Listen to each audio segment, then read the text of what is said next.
At 5:02 p.m., while my plane's wheels were still smoking on the Denver runway. My brother texted, "We're busy. Try Uber." And my mom followed with, "You should have planned better. 12 hours earlier."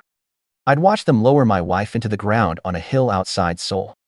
My hands still smelled like cold dirt when I typed the only thing my family ever expects from me: no worries. By the time I dragged 3 suitcases of her life into my dark, unheated house, the storm had already started. The pipes were waiting to explode. So was everything I thought I knew about family. But what they didn't know was, the whole state was about to watch me die on TV. Before I continue, tell me where you're watching from, and hit like and subscribe if you've ever felt overlooked or betrayed by the people who were supposed to protect you. Stories like this are heavy, but you and I don't have to carry them alone. My name is Ethan Cole. I'm 32 years old. A UX designer who learned early that the easiest way to survive my family was to take up as little space as possible. I didn't realize how deeply that training ran until the day everything collapsed, long before the frozen house. Long before the news cameras back in the years when my family taught me what my role was. One of my earliest memories is a Saturday morning in the Cole household. The smell of overcooked bacon filling the kitchen while my mom fussed with Brandon's soccer uniform.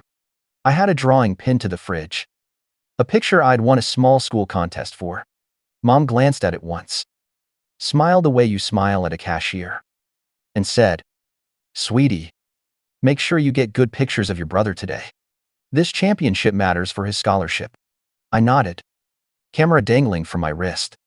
I didn't know it back then, but that tiny moment being congratulated for documenting someone else's victory instead of my own was the blueprint for the next 20 years. Dad was quieter. He'd sit at the table with a mug of coffee, scrolling through headlines, his thumb already conditioned to tap the like button on anything Brandon posted. When I'd walk in, he'd give me that familiar half smile and a single pat on the table. A signal to sit, not to talk. Silence was the air we breathed. I didn't know he had grown up in the same silence, abandoned emotionally by his own father. I only learned that much later, when everything between us cracked open.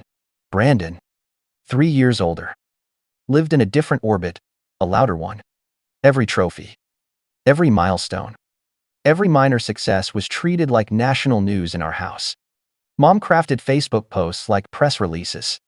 "So proud of our rising star," she'd write, under a picture of him shaking hands with a local realtor at his first internship.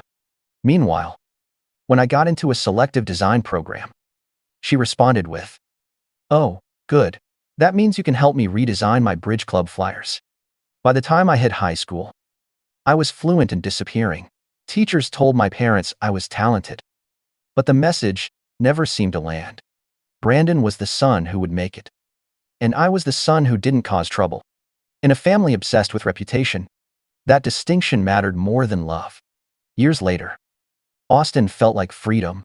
Co-working spaces with too many Edison bulbs and bad lattes. Street tacos at midnight. Air so warm it felt like permission to start over. That was where I met Naomi, my wife. Though I didn't know she'd become that yet, on the morning she dumped an entire cup of hot coffee onto my laptop. The coffee machine hissed like it was mocking us. Naomi froze, eyes wide, then burst into laughter, so bright it cut through the room. "Okay, that was catastrophic," she said. "If I buy you a new laptop, will you forgive me? Or do you prefer weekly sacrifices of iced vanilla lattes?" I laughed, too awkward. Unsure, but she didn't look away. She saw me. Really saw me. That alone felt like a revelation. We spent the rest of that morning talking in a corner booth. Coding quirks. Bad workshop snacks. How Austin never quite picked a personality. My phone buzzed nonstop, our family group chat lighting up with photos of Brandon holding some sales certificate he barely earned. Naomi skimmed the notifications and raised an eyebrow. "They seem lively," she joked. Then, softer, "But none of them asked how your presentation went." It stung more that she noticed it before I did.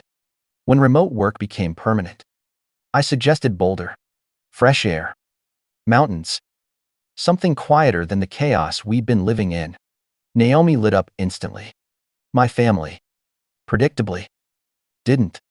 "Why so far?" Mom asked. What about holidays? Brandon chimed in. What about your support network? I didn't have the courage then to say I'd never really had one. Still, Naomi and I moved. We bought a small house with a yard just big enough for her sunflowers. Sunday mornings smelled like her cinnamon pancakes. On weekdays, I'd watch her dance barefoot in the kitchen while waiting for her code to compile. She made the house feel like ours down to the room we planned to turn into a nursery. I remember pausing outside that door sometimes, imagining a crib, imagining a life where being a father didn't mean repeating the cycle I grew up in. I didn't know it then, but that room would become a graveyard of unfinished dreams. Then came her offer from Seoul, a year-long contract with an AI firm. The chance of a lifetime. She looked terrified to tell me, apologizing before she even finished the sentence. I held her hands and said, "Go. We'll figure it out." Love wasn't supposed to shrink to fit convenience. My family's reaction. Predictable. "Mom, a whole year, what about giving me grandkids?" "Brandon, is the package even worth it?" Dad, thumbs up emoji. Always the thumbs up. I tried to laugh it off. Naomi didn't. At the airport, right before the security line, she leaned in, brushed her thumb across my cheek, and whispered, "If anything ever happens to me, promise me you won't apologize for needing things." I promised. I didn't know how badly I would fail, and I didn't know it back then. But everything she saw, everything she tried to protect me from, was already waiting to unravel the moment I boarded a plane to Seoul. I landed in Seoul, under a sky the color of wet concrete. The airport lights felt too bright, too clean for the panic riding up my throat. Naomi's coworker met me at arrivals, bowing awkwardly, speaking in quick, clipped English, apologizing for things that weren't his fault. She collapsed in meeting, doctors say, very serious. Those words kept looping, each one hitting like a slap. The hospital hallways smelled of disinfectant and something metallic, like cold steel. Machines hissed and beeped with a rhythm too calm for the terror in my chest. When I reached Naomi's ICU room, my breath caught. Tubes. Wires. Her chest rising, only because a machine forced it to. I touched her hand. It was warm, but not the kind of warm that answered back. The doctor spoke gently, but the words still shattered me. A ruptured aneurysm. Massive damage. Slim chance. I remember nodding as if understanding would make it less cruel. I talked to her anyway about the Rockies dusted with spring snow, about the bakery she loved on Pearl Street, about the stupid joke she'd made days earlier. My voice cracked, but I kept talking. Silence felt like surrender. When a nurse adjusted the chart, I glanced down and saw something that hollowed me out. Emergency contact. Ethan Cole. Secondary contact. Former professor in Austin. My family wasn't listed. Naomi had known exactly who would show up. Who wouldn't?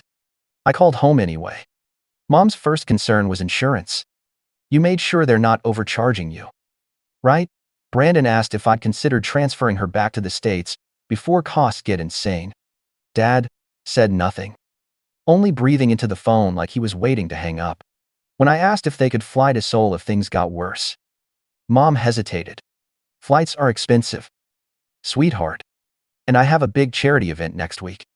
Brandon chimed in. "Yeah, tough timing. I'm closing a major deal." Not one of them asked if I was alone. Not one asked if I'd eaten. Mom ended with, "Keep us posted." Like I was a weather report. 3 days later, the doctors called me into a small consultation room. The ceiling light buzzed overhead. The walls were too white, too blank. I already knew before they spoke. Naomi wasn't coming back. My signature on the withdrawal of care form felt like ripping my own ribs out. Afterward, I sat beside her, holding her cooling hand, whispering that she wasn't alone, even though I was. The funeral took place on a quiet hillside outside the city. Fog clung to the trees like heavy cloth. Her colleagues came. A few American expats. People who barely knew me still showed up with flowers and soft voices. I propped my phone up to include my family on video call. Mom squinted at the screen and said, "The lighting is terrible. It's hurting my eyes." She logged off 10 minutes later. Brandon stayed until some urgent client meeting. Dad didn't speak at all. The phone felt heavier than the urn. When the service ended, one of Naomi's friends slipped a small bouquet onto the coffin with a note that read, "From your real family in Seoul." It gutted me, because they weren't wrong. The next few days were a blur of paperwork. Immigration offices, consulate appointments, translators. I barely slept. I barely ate. I kept touching the wedding ring hanging on a chain around my neck, as if holding it tight enough could undo death. I asked about bringing her home to the States, but the cost was impossible tens of thousands beyond what her insurance covered. I stared at the number until it blurred. I had failed her final wish, failed the life we were building. When I told my family I'd have to bury her in Seoul, Mom replied, "Do whatever you think is reasonable. Dear, just don't take out loans from us." I picked a burial plot overlooking red maple trees. Quiet. Beautiful. Wrong. As I tucked a worn paperback and a Rockies keychain beside the headstone, winter wind knifed through my coat. And for the first time in my life, I felt truly untethered. A nurse whispered to a colleague, "Usually family comes." I pretended I didn't hear. I did. By the time I boarded the flight back to Denver, my credit card was nearly maxed, and my heart felt bruised in places I didn't know existed. I watched the blue flight path crawl across the ocean, thinking the worst was behind me. I thought home meant familiarity, rest, space to grieve. I didn't know that what waited in Boulder would nearly kill me. I didn't know my family's 3 messages. "We're busy. You should have planned better. No worries," would end up on every local TV screen that night. And I didn't know that the storm outside my window was nothing compared to the one about to rip through everything I'd ever believed about love, loyalty, and blood. The flight back from Seoul left a bruise in my bones, 30 hours of airless cabins, dry recycled air scraping my throat, jet lag pounding behind my eyes. By the time the wheels hit Denver, I was more ghost than man. My phone buzzed with the winter advisory warnings blaring across Colorado, record-breaking freeze incoming. Keep heaters on. Expect burst pipes. I barely processed any of it. What I did process, the only thing I forced myself to do as the plane taxied, was open the family group chat Cole Crew. The name always felt like a joke, but one I was afraid to admit out loud. I typed a simple message. "Flight lands at 5 p.m. Anyone able to pick me up?" I stared at the 3 dots flickering, waiting for a response that never came. Instead, I got Brandon first. "We're busy. Try Uber." Short, clipped, like I'd asked him to pick up dry cleaning. Then Mom, "You should have planned better. You know how full our schedules are." Her schedule: bridge club, luncheons, holiday planning meetings was always protected with the ferocity of national security. Dad didn't bother typing. He just reacted to Brandon's message with a thumbs up emoji. The same silent approval he'd used my whole life to avoid involvement. I sat there, feeling the cold from the plane's vents slide down my spine. I wanted to tell them the truth, that I'd buried Naomi 12 hours earlier, that my hands still smelled like dirt, that my legs were shaking from grief and jet lag. But the old training kicked in. The role I'd mastered, the easy son. "No worries. I'll figure it out." I always did. The Denver wind cut through my coat like a serrated blade as I dragged 3 suitcases across the pickup zone, one filled with her clothes, one with her books and projects, one with the tiny pieces of her life I couldn't bear to leave on another continent. The rideshare was overpriced, but I tapped accept anyway. When the driver asked if I'd had a good trip, I almost laughed.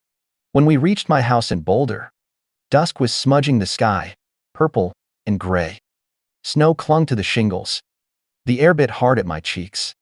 I opened the door and froze. The house was dark. Completely dark. I flipped the switch. Nothing. My stomach dropped. Mom had promised to turn the heat on a day early. Brandon had promised to stock the fridge. But the house felt abandoned, cold as a mausoleum, silent as a warning. I checked the thermostat. Dead. No lights. No hum. Nothing. Inside the fridge, a sour smell hit me. Containers with mold. Condiments past expiration. Nothing edible. Brandon's "I'll take care of it" was nothing more than another disposable promise. I sat on the couch in my coat, exhaustion clawing at me. I told myself I'd get up in a minute, unpack, fix the thermostat. Instead, I drifted into a shallow, aching sleep. I woke hours later to a sound like a crack splitting through bone. Then another. Then a rush water, pouring from somewhere upstairs. I stumbled to the kitchen. Water streamed from the ceiling, through the light fixtures, down the cabinets, pooling around my shoes. The pipes had frozen and burst. Every plumber I called gave the same answer. Earliest appointment is 3 to 4 days. The storm hit everyone. Water kept filling the house. The temperature dropped by the minute. My breath fogged in front of me. Panic rose from my gut in a way I'd never felt before. So I did what I shouldn't have needed to do. I called my family. Brandon picked up first. Man, our guest room's full of storage. And we've got clients coming for dinner. Just get a motel. Brandon, the house is flooding. It's freezing. I didn't sleep. You'll manage. You always do. He hung up. I called Mom. Mom. The pipes burst. The heat never came on. Oh, sweetheart. I'm hosting my bridge club tomorrow. The house is spotless. I can't have chaos right now. Just don't overreact. Call your insurance. That's what adults do. Can I stay there for a night? She sighed sharply. Your father's back is acting up. We can't handle the stress. Dad came on for only 3 seconds. Stay warm, he said, then handed the phone back to her. I stared at the ceiling as water dripped onto my shoulders. That was the moment something in me cracked.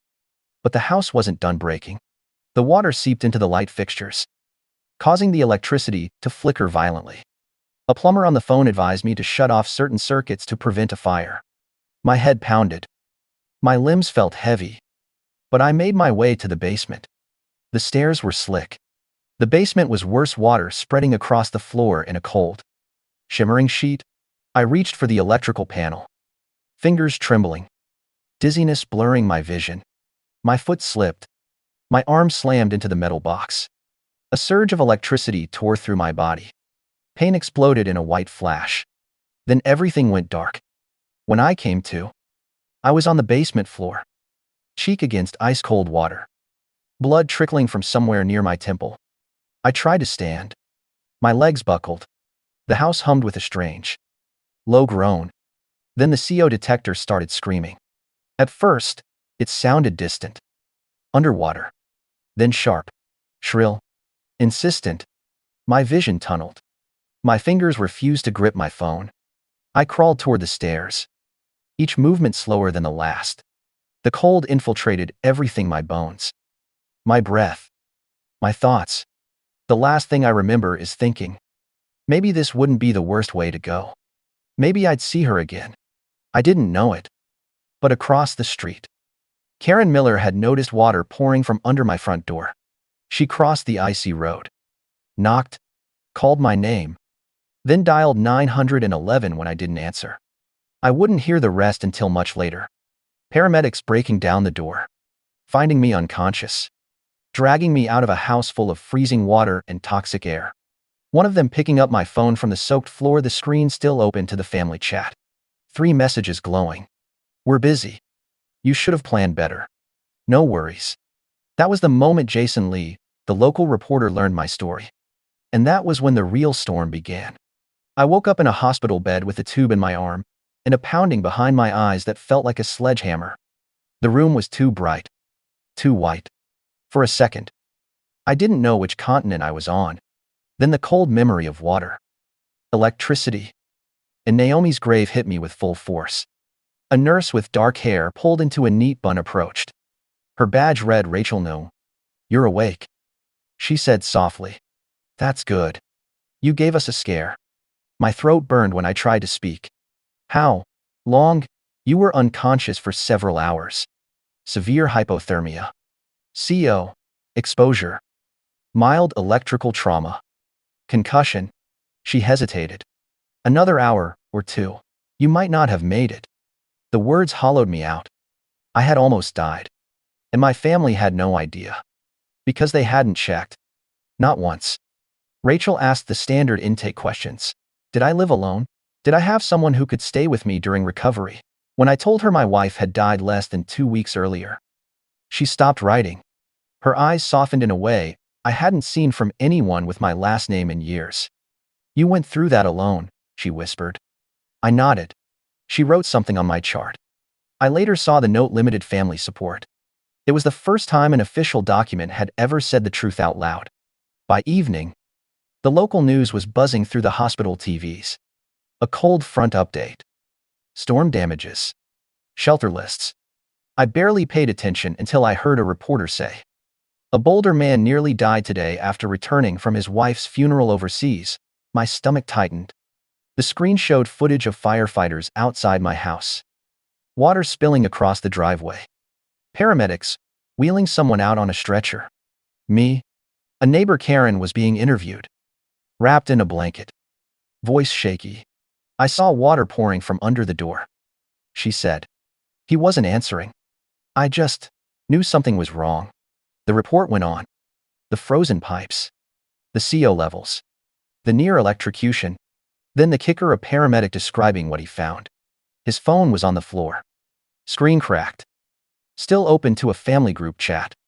Last messages said, "We're busy. Try Uber.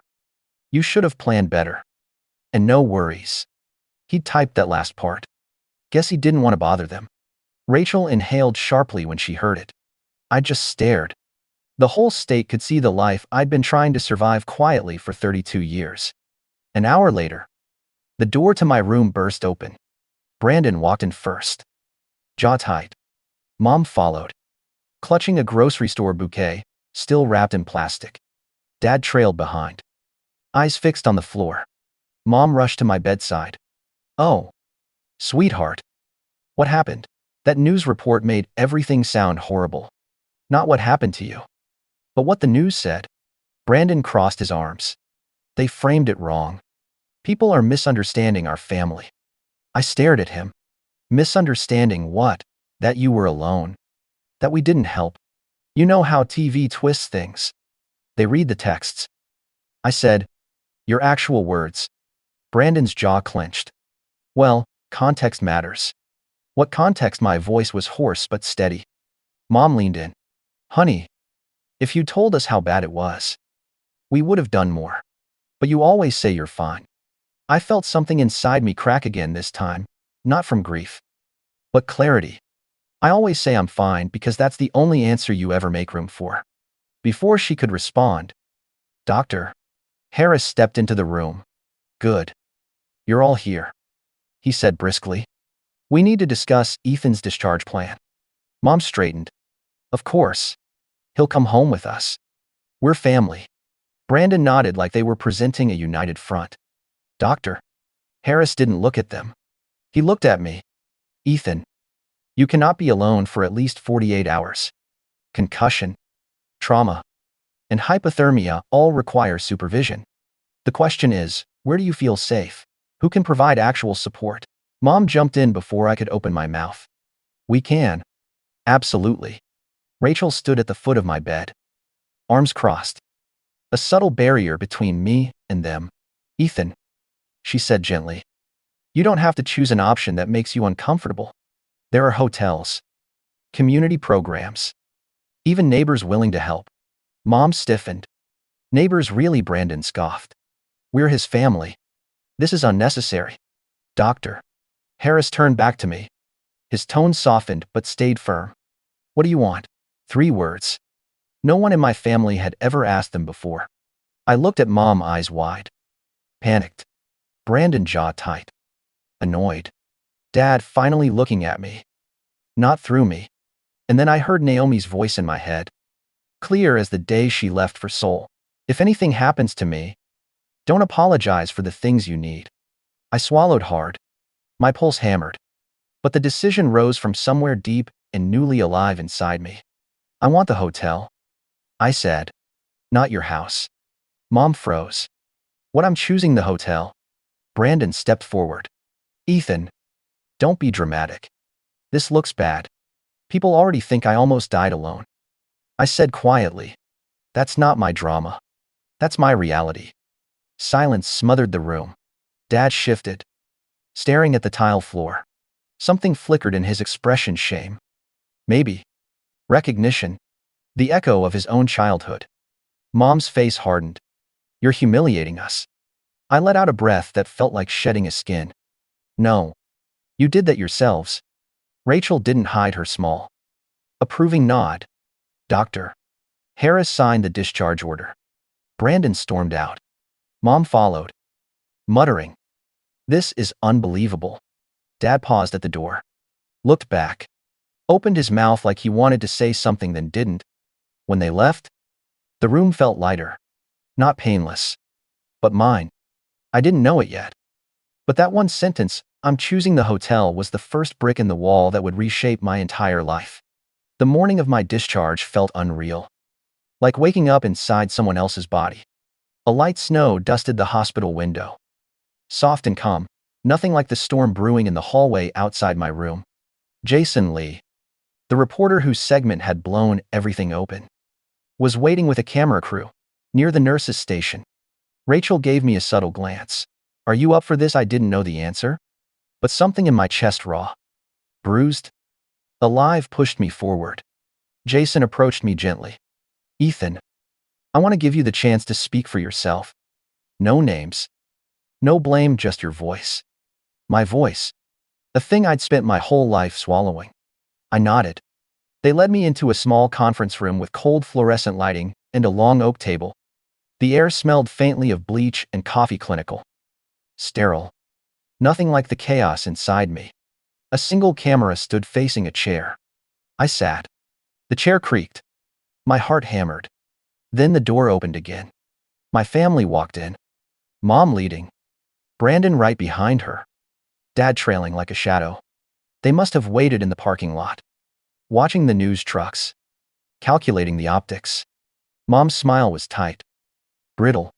Brandon's eyes were sharp, irritated. Dad's face was unreadable. Mom stepped forward. "Sweetheart, before you say anything, let's coordinate. We don't want misunderstandings." Jason blinked. "I'm sorry, this interview is for Ethan alone." Brandon scoffed. "That's exactly the problem. This whole thing has gotten out of control. My clients are calling me nonstop. I lost a major contract yesterday because they think I'm some kind of monster." Mom's voice sharpened. "Ethan, families handle things privately. If you speak now, you're feeding the gossip. You don't want to embarrass us further." "Embarrass us? Not, 'We're sorry.' Not, 'Are you okay?'" I stared at them. Felt the old instinct, the urge to fold, to shrink, to say no worries rise like a reflex. But behind them, in the hallway, I caught Rachel watching from a distance. Her expression steady, encouraging, and in the back of my mind, Naomi's voice whispered again, "Don't apologize for the things you need." Jason gave me a small nod. The camera light blinked on. He began softly. "Ethan, can you tell us what happened the night you returned home?" I inhaled. The room seemed to hold its breath with me. I had just buried my wife in Seoul. I said, "I flew 30 hours back to Colorado. I asked my family for a ride from the airport." A quiet hitch of breath from Mom, whether fear or guilt. "I didn't know. They said they were busy. That I should plan better." Jason leaned in. "And when you got home, the heat wasn't on. The fridge was empty. The pipes burst. The house flooded. I was electrocuted, then poisoned by carbon monoxide." My voice didn't crack. It was steady, cold. "I almost died on that floor." Brandon stepped closer. Fists clenched. "You're making us look, I'm telling the truth." I cut in. Mom's face flushed a mottled red. "Honey, this is unnecessary. You're hurting us." I looked at her fully. Maybe for the first time in my adult life, I was dying alone while you were setting the table for bridge club. A silence so sharp it felt like glass filled the room. Jason's camera stayed locked on me. In the text he asked, "They weren't extraordinary." I said, "They were normal." That's the problem. That level of neglect was normal in my family. Brandon's voice cracked like a whip. "So what now? You're the victim? You want sympathy from strangers?" "No," I said. "I want the truth to matter somewhere." The room vibrated with tension. Snow tapped against the window like fingertips drumming. Mom shifted tactics, her voice trembling the performance she used on Facebook Lives and holiday parties. We love you. Your father and I. Then why didn't you come when Naomi was dying? The words ripped out of me before I could soften them. Why did I sit in a foreign hospital alone? Why did you log off her funeral? Because the lighting hurt your eyes. Why was my grief an inconvenience? Mom opened her mouth, closed it. Her mascara smudged slightly. But the tears didn't fall. Brandon took a step forward. You're destroying this family. I met his stare. Felt something inside me shift like a door finally slamming shut. No. I said, this family destroyed itself. I'm just done pretending. Dad finally lifted his eyes. His voice was gravel soft. Ethan, stop. But I'd stopped obeying long ago. I just hadn't realized it until now. Jason broke the silence. One last question. He said, what do you want people to take from your story? I exhaled. Looked straight into the lens. That no one should have to beg for the bare minimum from the people who claim to love them. I said. And that surviving something doesn't mean you weren't abandoned. The camera light clicked off. I stood. Brandon muttered. Unbelievable. Mom whispered. How could you do this to us? Dad looked at me like he was seeing me for the first time. I walked past them. Rachel stepped aside, giving me room. A soft nod of respect. In the reflection of the window, I caught my own expression, eyes steady, mouth set in something close to a cold smile. For the first time in my life, I wasn't afraid of them, and they could feel it. The fallout didn't hit all at once. It rolled in slowly, like an aftershock that kept reminding everyone the ground beneath us had cracked for good. The hospital arranged a ride to the Denver hotel where I'd be staying for the next 2 weeks. Warm lobby lights, the smell of fresh coffee, a front desk clerk who actually looked me in the eye and said, "We're glad you're safe." Funny how a stranger could offer more comfort in one sentence than my family had in years. That night, the interview aired. I didn't watch it, but my phone vibrated nonstop messages from coworkers, old classmates, neighbors, and dozens from strangers who'd seen the segment. People thanking me for speaking. People admitting they'd lived their own versions of quiet abandonment. People who said my words made them feel less invisible. And then the messages from my family. Brandon, you need to fix this. I drafted a statement for you to post. Mom, this has gone far enough. You're making us look like villains. Another from Brandon, do the video. Clients are still dropping. For years, their needs had been commands. For the first time, they felt small, distant, powerless. I typed back only one sentence, I won't lie to protect you. Then I put the phone down. Jason reached out again a few days later, not for another expose, but to ask whether I wanted to tell the story on my own terms. No sensationalism, no drama, just voice and truth. I agreed. Not for revenge. Not really. But because silence had almost killed me once. I wasn't going to let it finish the job. Around the same time, a representative from the university Naomi and I once attended emailed me. They wanted to help establish a memorial scholarship in her name. When I told them I couldn't afford much, they said a foundation had offered to match every dollar. Someone out there believed in the story enough to invest in it.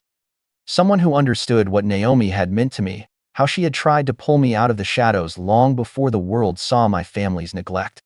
I didn't know then that this scholarship would become the center of the next chapter, or that someone unexpected would show up at the launch ceremony. But the shift had already begun. They thought they had silenced me. Instead, they handed me the one weapon they never expected: my own voice. If you've ever felt like the outsider in your own family, hit subscribe. This story isn't over. I'm still piecing myself together. Still learning what love looks like when it's not tied to obligation or fear. And if you're watching this thinking, that could have been me, just know you're not alone. What happened to me happens quietly to so many people. Behind closed doors. Behind polite smiles. But we don't have to stay silent anymore. Share where you're watching from. Join the community here. And stay with me. The next chapter of this story is coming.